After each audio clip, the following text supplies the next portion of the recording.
Hapon po sa inyo mga ka-chibi. Meron po tayong content ngayon. Meron po tayong Chevrolet trucks ngayon.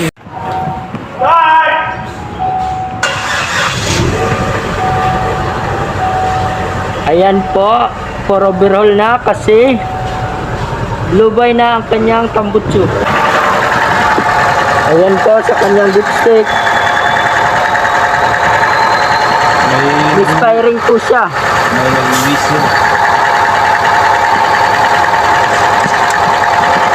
Kung makikita nyo po,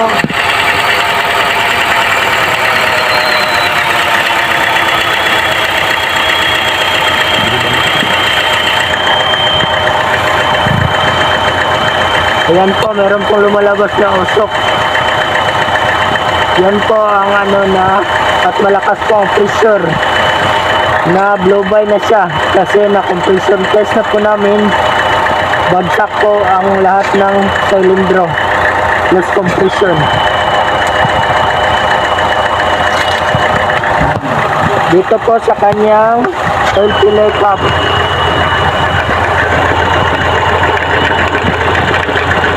yan po, malakas ang compression.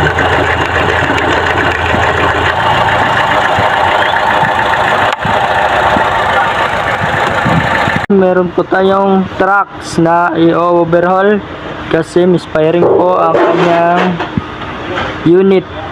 Meron siyang code na misfiring sa lahat ng silindro. Okay po ang ignition coil at spark plug. At pagtanggal po namin sa spark plug ay meron pong langis. At ngayon po ay ibababa na po namin ang engine para ma-check kung ano ang mga sira. Ngayon po ay babaklasin na po namin ang makina.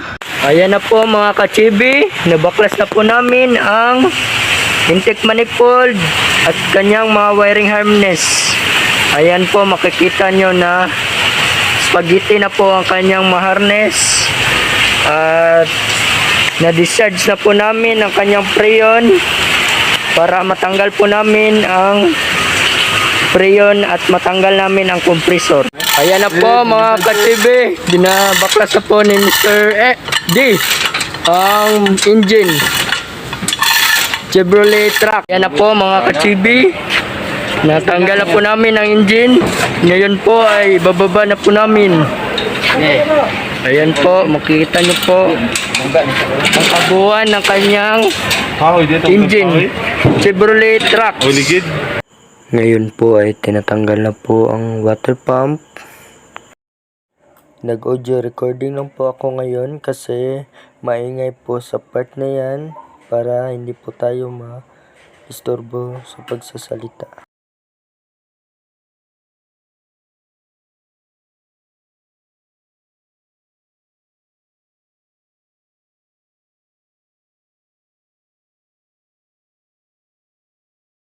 Ayan po, natanggal na po ang kanyang water pump.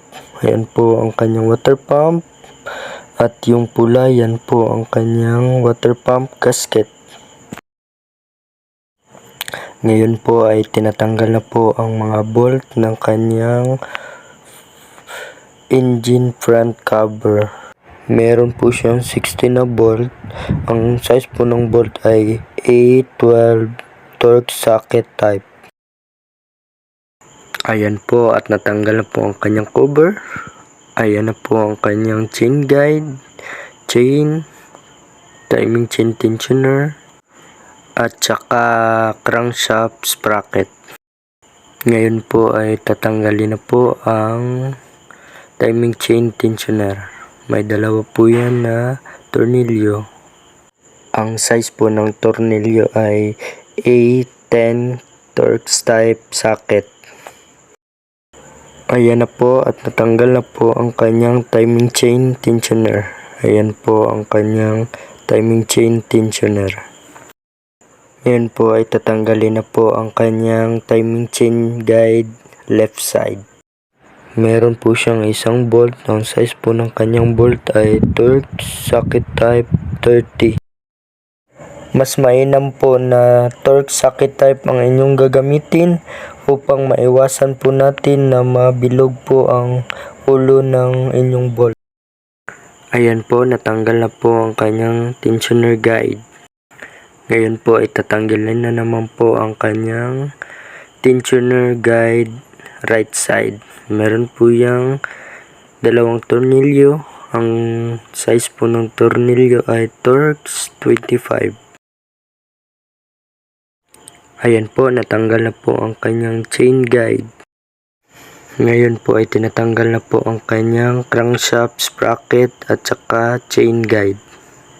Ayan po, at natanggal na po ang kanyang sprocket at chain guide. Ang isusunod po natin tatanggalin ang upper guide niya po. May dalawa po yung tornilyo. Ang size po ng tornilyo ay A10 Torx socket type. Ngayon po ay tinatanggal na po ang kanyang intake at exhaust camshaft bearing. Ang size po ng bolt ay A10 Torx socket type. Tips lang po sa pagtatanggal ng intake camshaft at exhaust camshaft ay dapat nakasequence po ang kanyang pagtanggal ng bolt upang hindi po magkaroon ng stress sa camshaft kasi madi-disalign siya pag hindi nasunod ang proper sequence sa pagtatanggal ng intake at exhaust camshaft. Tips lang po, lagyan nyo po ng marking ang intake at exhaust camshaft upang hindi po magkaswap ang dalawang camshaft sa pagkakabit. Ang mga camshaft bearing cap ay meron po yung mga number at hindi po dapat yan pwede magkahalo-halo para mabalik po siya sa original na setting ng kanyang mga bearing. Bali, 10 po yan na camshaft bearing cap, 5 sa intake at 5 sa exhaust. Ayan na po, natanggal na po ang intake at exhaust camshaft po. Ngayon, tinatanggal na po ang kanyang mga rocker arm.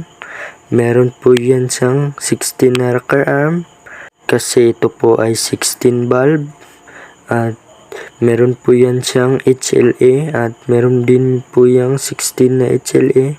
Ngayon ay tinatanggal na po ang kanyang mga HLA.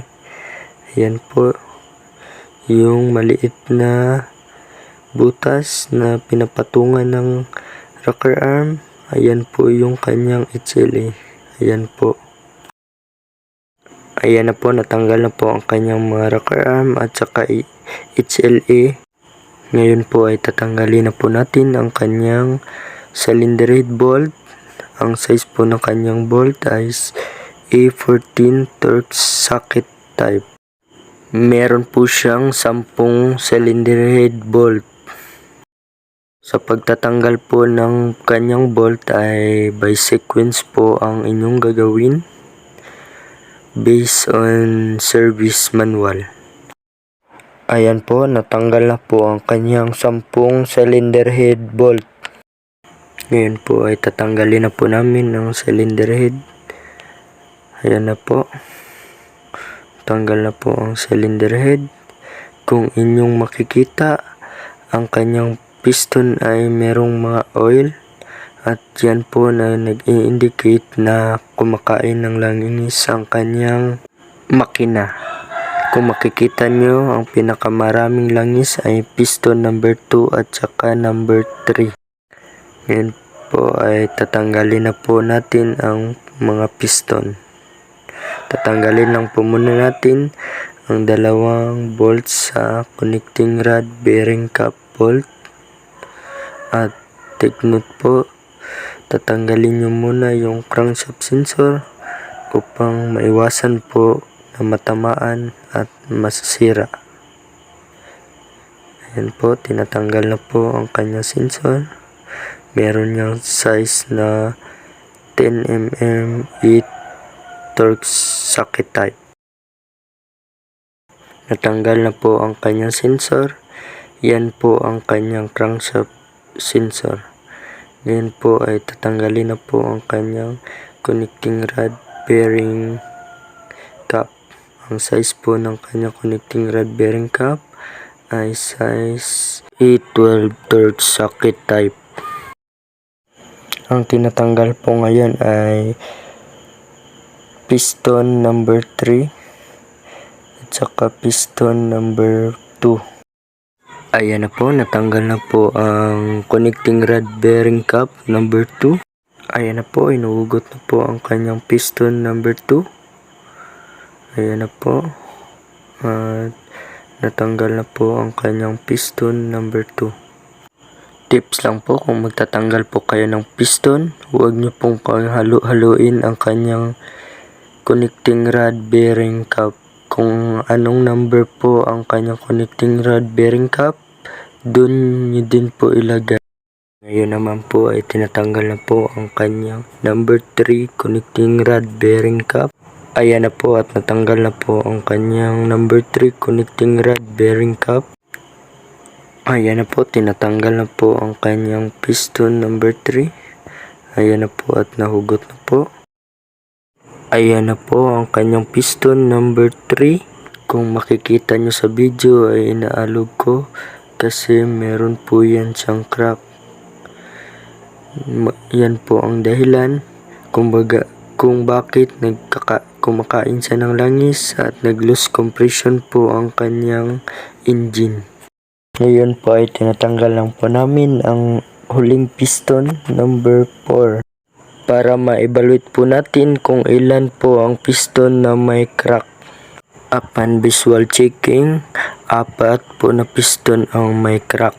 Ngayon po ay tatanggalin na po natin ang kanyang crankshaft cover upang ma-evaluate po natin ang kanyang crankshaft kung wala po bang gasgas. Ngayon po ay tatanggalin po natin ang kanyang crankshaft bearing cap bolt. Ang size po ng kanyang main bearing cap bolt ay A14 Torx type socket. Meron po siyang 10 tornilyo na tatanggalin.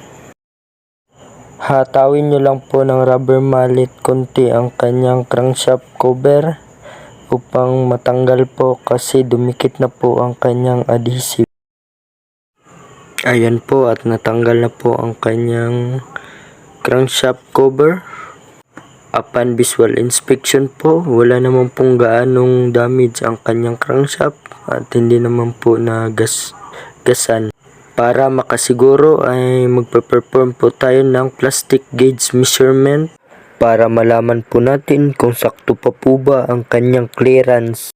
Kung meron po kayong natutunan sa aking content ngayon, please don't forget to like, share, subscribe, and hit the notification bell. Thank you.